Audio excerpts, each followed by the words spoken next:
ही जी घटना घडली याचा मूळ कुठं आहे ते 28 मे मुळे याचा. तर 28 मेला ज्या रमेश गुलेवर जी 29 तारखेला गुन्हा झाला खंडणीचा आणि त्याचा सहआरोपी तो एक आरोपी कोण आहे आणखी पोलिसांनी तपासलाच नाही. ही विषय कुणाकडे येणार आहे? आज मीडियाच्या माध्यमातून एक खासदार या नात्याने मी ऍडिशनल साहेबांना सांगतो की तो तक्रार त्याची येऊ दे की नाही येऊ दे, तर सेकंड आरोपी कोण आहे तपासा ना. पण आम्ही सांगतो याला काहीतरी तुम्ही बोलतो तर हा विषय सुद्धा पॉईंट टू पॉईंट एक विषय झाला पाहिजे की ठीक आहे आता अण्णा आभार मानतात हा त्यांचा विषय आहे किंवा माझा जो विषय ते मला वाटते ते मी बोलतोय. कारण हा जो 29 मेला जी तक्रार झाली त्याच्यातला दुसरा आरोपी कोण आहे आणखी तपासलाच नाही. जर ती एक विषय जर ज्या त्यावेळेस संपला असता तर ही पुढे घडलं नसतं. ठीक आहे, ती हा विषय एक तपासला पाहिजे. त्याच्यानंतर ही घटना जी घडली ती परत म्हणा 6 तारखेला घडली, पण 6 तारखेच्या अगोदर 29 नोव्हेंबरलाच घटना घडली, खंडणी मागितली, पण त्या खंडणीचा गुन्हा त्या दिवशी नोंद करून घेतला नाही पोलिसने. मग हा पोलिसनी का करून घेतला नाही हा सुद्धा एसपी कडेच विषय येतो. म्हणजे हा एसआयटी किंवा सीआयडी कडे नाही विषय. ती जर 29 नोव्हेंबरला तो गुन्हा दाखल करून घेतला असता तर पुन्हा 6 डिसेंबरची घटना घडली नसती.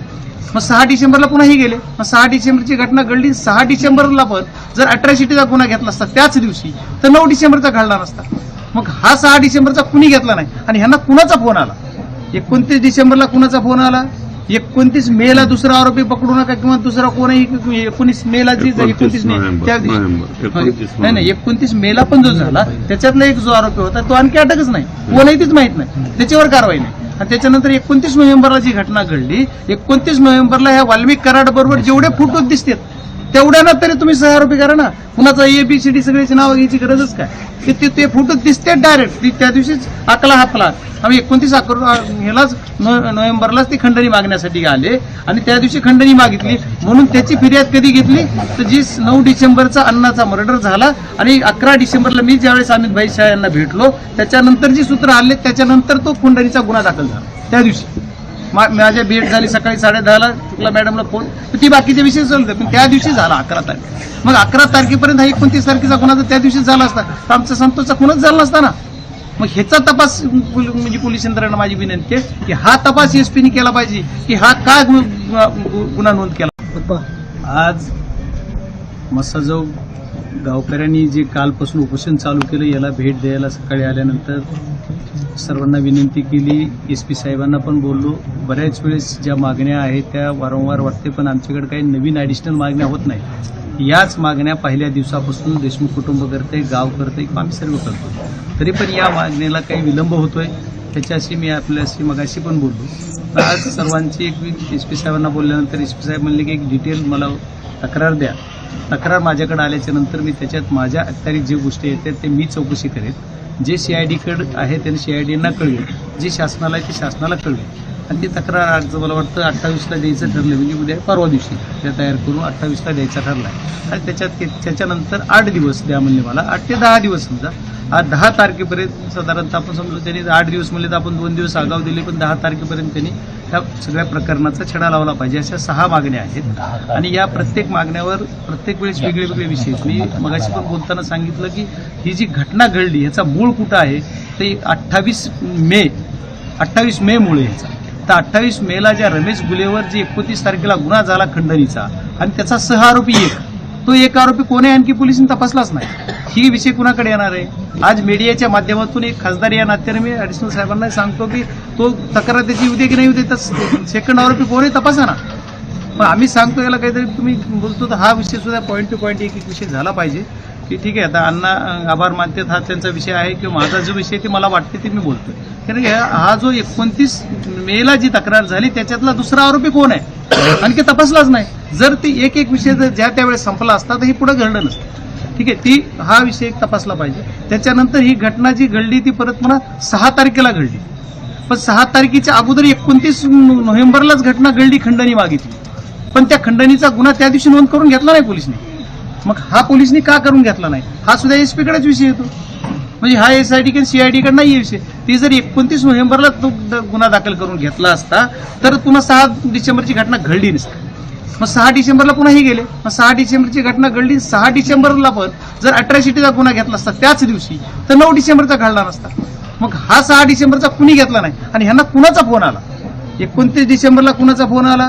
29 मेला दुसरा आरोपी पकडू नका किंवा दुसरा कोणीही 19 मेला जी 29 मे त्या दिवशी नाही 29 मेला पण जो झाला त्याच्यातला एक जो आरोपी होता तो आणखी अटकच नाही, कोणाही तीच माहित नाही, त्याच्यावर कारवाई नाही. आणि त्याच्यानंतर 29 नोव्हेंबरला जी घटना घडली, 29 नोव्हेंबरला ह्या वाल्मिक कराड बरोबर जेवढे फोटो दिसतात तेवढ्याना तरी तुम्ही सहआरोपी करा ना. कुणाचा ABCD सगळ्याची नावं घ्यायची गरजच काय?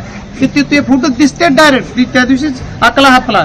आम्ही 29 ह्यालाच नोव्हेंबरलाच ती खंडणी मागण्यासाठी आले आणि त्या दिवशी खंडणी मागितली. म्हणून त्याची फिर्याद कधी घेतली तर जी 9 डिसेंबरचा अण्णाचा मर्डर झाला आणि 11 डिसेंबरला मी ज्यावेळेस अमित भाई शाह यांना भेटलो त्याच्यानंतर जी सूत्र आले त्याच्यानंतर तो खंडणीचा गुन्हा दाखल झाला. त्या दिवशी माझ्या भेट झाली सकाळी 10:30ला शुक्ला मॅडमला फोन, ती बाकीच्या विषय चालतं पण त्या दिवशी झाला 11 तारीख. मग 11 तारखेपर्यंत हा 29 तारखेचा गुन्हा जर त्या दिवशी झाला असता तर आमचा संतोषचा खूनच झाला नसता ना. मग ह्याचा तपास म्हणजे पोलीस यंत्रणा माझी विनंती आहे की हा तपास एसपीने केला पाहिजे की हा का गुन्हा नोंद केला नाही आणि ह्याच्यावर डबल मागणी केली जाणार नाही. हीच मागणी डबल रितसर मी गावकऱ्यांची तर मागणी आहे, त्यांचा अर्ज जाणार, पण मी एक लोकप्रतिनिधी म्हणून मी सुद्धा ह्या पॉईंट वाईज एक पत्र एसपी साहेबांना देणार आहे आणि मी म्हणतो की हीच तुम्ही माझी मागणी समजा. आणि आज तुम्ही शासनाच्या वतीनं पण आहात तर तुम्ही मला वाटतं की तुम्ही सुद्धा ही एसपी साहेबांना बोला आणि त्याच्यावरही करा. जर हे झालं तर पुढे काय होणार नाही. त्याच्यानंतरच्या ह्या जी मागण्या आहेत आजच्या 6 तर ह्या 6 मागण्यावर वारंवार ह्याच मागण्या मागतात. असं नाही की एखादं आंदोलन आज झालंय म्हणून दुसरी मागणी ऍड केली अशी नाहीये. ह्यांचं म्हणणं जे गावकऱ्यांचं कुटुंबाचं किंवा आमचं जे म्हणणं आहे ह्याच मागण्या आहेत. आता याच्यावर बऱ्याच गोष्टी प्रत्येक वेळेस जसं म्हणलं तसं ठीक आहे घटना घडतात, पण ह्याच्यावर आता आज उज्ज्वल निकम साहेबांची नेमणूक केली, समजा ज्या मागण्या होत्या त्यातला एक मुद्दा मान्य झालाय. आता हे पोलीस महाजन आणि पाटील ह्या पाटलाला फक्त सस्पेंड केलंय, मग त्याला सहआरोपी त्याच दिवशी करा म्हणते ना गाव. मग आतापर्यंत अन्न होत नाही. तुम्ही पण शासनामध्ये आहेत, मला तुमच्या म्हणजे ह्याच्यावर राजकारण नाही आणायचं, पण माझी विनंती आहे तुम्हाला की तुम्ही बोला ना. तुम्ही मुख्यमंत्र्यांचे तुम्ही आभार माना, पण मी नाही मानणार कारण त्यांनी वेळेत केलंच पाहिजे. कारण आता काय होत 3 महिने झाले ना, किती दिवस संयम तुटत चाललाय आणि गावाला आता गावाने काय सांगितलं तुम्ही कुणीच येऊ नका. म्हणजे आता मी त्या घरात असताना सुद्धा मला म्हणले की पुढारी म्हणून येऊ नका. आता लोकप्रतिनिधी मी मला येऊ नका म्हणले मला पण बंद करावं लागेल गावाला यायचं. म्हणजे गावाची भावना सुद्धा एवढी तीव्र होत चालली, कुटुंबाची व्हायला लागली. मग किती दिवस आणता पण आपल्याला करायचं तर आहे. आपण एवढे तुम्ही सगळेच जण ह्याच्यात ऍक्टिव्ह आहात, सर्व पक्षीय लोक आपण याच्यात झटतोय तुम्ही आणि सर्वांची भावना तुमच्यावरच आहे. मी खासदार जरी असलो तर तुमच्याकडून अपेक्षा आहे तुम्ही सरकारमध्ये आहात. परत आम्ही एका प्रोग्राम मध्ये सांगितलं सर मी मुख्यमंत्र्याचा लाडका आहे. मग मुख्यमंत्र्याच्या लाडक्या आमदारांनी माझी विनंती की वेळेतच करा. आता पुढच्या वेळेस 10 तारखेच्या नंतर आम्हाला आंदोलन नको. म्हणजे माझी पर्सनली विनंती, तुम्ही तर तिथे ऍक्टिव्ह आहात पण खासदार म्हणून कुठे यावं लागत असलं तुम्हाला तरी मी तुमच्या सोबत येईन. पण हा विषय असा आहे की ह्या लढ्यामध्ये कुठला पक्ष नाही, राजकारण नाही, काय नाही. हा लढा आपला घरचा आहे. मी तर माझं कुटुंब म्हणून मी लढणार आहे, शेवटपर्यंत लढणार म्हणून सांगितलं. तुमचीही तीच भूमिका आहे. कारण तुमच्यावर कोणी जरी काय म्हणलं तर मी आताही मला मीडियाने तुम्ही याच्या अगोदर विचारलं, मी म्हणलं तो विषय संपला, त्याच्यावर काही बोलण्यात मतलब नाहीये. हा लढा लढतो आम्ही सगळे करतो. तर या लढ्यामध्ये माझी अपेक्षा आहे की यांनी सुद्धा मुख्यमंत्री महोदयांना सांगून मुख्यमंत्री महोदयांनी वेळेत झाला पाहिजे. आणि आता तो वाशीचा किस्सा तर किती हास्यास्पद आहे. ते महाजन PI मला सांगितलेलं रेकॉर्ड आहे, त्याचं CDR काढा. महाजनना मी म्हणलं तुम्ही कसं काय माणसं सुटले तुमचे, नाही पुढे जंगलातून, मला स्वतःला बोलले अरे कुठे जंगल आहे वाशीत. आणि व्हिडिओ कुठला येतोय वाशी गावातला, चौकातला. आणि त्या चौकामध्ये तो PI सगळे एवढे सगळे त्या सगळ्या या सगळ्या गोष्टी बेबनाव किती केला जातो. आणि माझं म्हणणं आहे की संतोष अण्णाला आमच्या ज्या 3 वाजता पकडलं आणि 6 वाजता मर्डर झाल्याची बातमी येते 6 वाजून 5-10 मिनिटाला, 3 तासात बातमी येते. ती बातमी पोलिसला कळते आणि पोलिसच डायरेक्ट पाठलाय. मग आमचे लोक एवढे हक्क गाव 1000 लोक फिरते त्यांना माहित नाही, तुम्हाला पोलिसलाच कसं माहित झालं त्याची बॉडी. हा पण संशयास्पद नाहीये उपक्रम, पण ती पाटलालाच माहित आहे. मग त्याला इथून टाकळीला नेलं, टाकळीच्या शिवारात मारलं, तिथून कुठं दैठण्याला नेऊन टाकलं. ह्या सगळा प्रकार सुद्धा पाटील संशय. मग या पाटलाचे CDR काढले पाहिजेत आणि महाजनना सुद्धा माहित होतं. आणि धनंजयनी सुद्धा तो एक आरोपी जो होता त्याला सुद्धा 36 फोन केलेत. आणि ते काय तो नाही ना आता अण्णा 10 मिनिटात यायला, 5 मिनिटात यायला, आई फोन करतायत. म्हणजे एवढं किती वाईट आहे. 5 मिनिटात यायला ना आम्हाला डायरेक्ट बॉडीच झाली म्हणून कळतंय.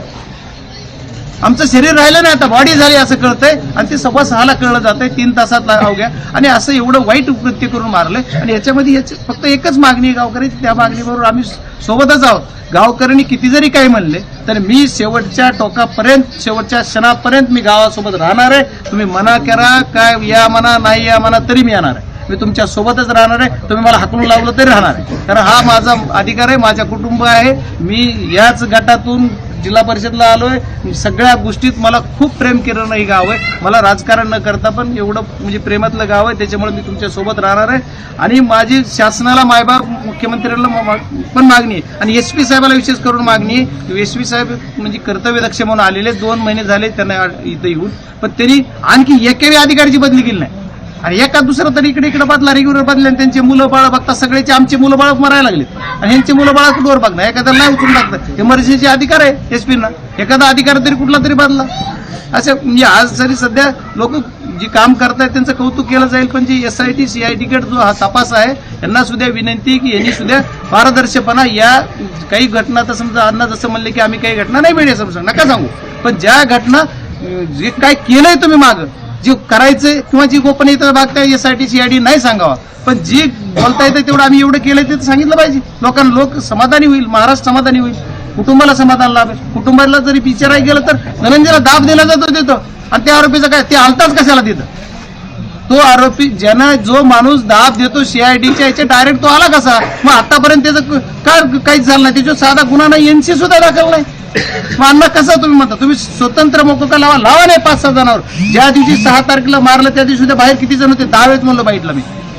6 तारखेला जे आवाडा कंपनीच्या दारात काही लोक होते बाहेरून आणि मध्ये भांडणं चालू होते, ती बाहेर कोण कोण होते त्याचा तपास सगळ्या पोलिसला माहिती आहे, कारण पाटील त्यांच्यात होता. मग एवढं सगळं असताना पाटलाला सगळं माहिती आहे. त्याच्यातले 2-4 अधिकारी बीड जिल्ह्यात असे आहेत की ह्या सगळ्यांना सगळं माहिती आहे, सगळ्याची CDR काढली कळतंय. कारण आता हे वाल्मिक कराड ज्या दिवशी पळून गेले सरेंडर होण्यासाठी, त्या दिवशी जी गाडी वापरली ती गाडीचा मालक म्हणतो काहीतरी बनावटी. पिक्चरला जी स्टोरी दिली जाते ती तरी सुद्धा लाजिवणारी असं, किंवा एखादी वाटत नाही तरी जरा वेगळी, अशा पद्धतीची स्टोरी बनवून सांगितली जाते. आणि तो माणूस आमच्याकडे कुणी आला माणूस आता सुद्धा एका दिवस असेल काय चाललंय बघायला माहित नाही.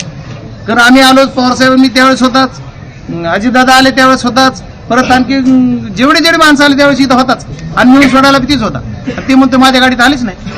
म्हणजे अशा पद्धतीचं तर ह्याच्यावर सुद्धा पोलिसांनी त्या लक्ष घातलं पाहिजे. पोलिसांनी सुद्धा ह्या आदल्या दिवशी सरेंडर व्हायच्या अगोदर ही यंत्रणा कोण कोण कामात होती तेवढे बघा ना तुम्ही. CID कडे तपास जायच्या अगोदर जेवढ्या ऍक्टिव्हिटीज झाल्या, मग तुम्ही काय मोबाईलचे सगळे लोकेशन, मोबाईलचे सगळे जेवढे पुरावे तेवढे नष्ट करूनच आरोपी अटक करायला सांगितलं का? सेटलमेंट केली, आरोपी बरोबर सेटलमेंट करून सरेंडर झाला.